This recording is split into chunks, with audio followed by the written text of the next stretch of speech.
बातमीनंतर आपण थेट जाऊयात जळगावमध्ये। जळगाव जिल्ह्यामध्ये जूनच्या पहिल्याच आठवड्यामध्ये वादळी पावसामुळे शेकडो एकर केळी पिकाचं अतोनात नुकसान झालेलं आहे।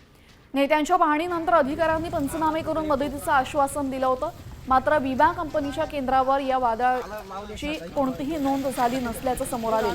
त्यामुळे कंपनीने विमा देण्यास नकार दिल्याने शेतकऱ्यांसमोर आता नवं संकट उभं राहिलेलं आहे। या सगळ्या संदर्भात नुकसानग्रस्त शेतकऱ्यांसोबत बातचीत केलेली आहे आमचे प्रतिनिधी संजय महाजन यांनी। पाहूया काय सांगणार। आज मोठ्या प्रमाणात वादळ या ठिकाणी आलं तरी सुद्धा विमा कंपनी या ठिकाणी नाही म्हणाली। जूनच्या पहिल्या आठवड्यामध्ये अंतुर्ली आणि परिसरामध्ये मोठ्या प्रमाणावरती वादळ झालं। त्या वादळामध्ये या भागामधली हजारो हेक्टर केळी जमीनदोस्त झालेली आहे। शासनाने तातडीने मीटिंग घेतल्यानंतर पंचनाम्याचे आदेश दिले। आम्हाला अपेक्षित होतं की कृषी विभागासोबतच या ठिकाणी AIC जी कंपनी आहे त्या कंपनीचे लोकसुद्धा पंचनामे लवकरात लवकर करून आम्हाला त्यामध्ये सहकार्य करतील, परंतु अद्याप तसं झालं नाही आहे। विमा कंपनी जी आहे ही विमा कंपनी यामध्ये कुठेतरी आपला हात काढण्याचा प्रयत्न करते। आपण जर पाहिलं अंतुर्लीचा विषय, आता ज्यांनी म्हटलं की पण नायगावला त्याची नोंद नाही झाली।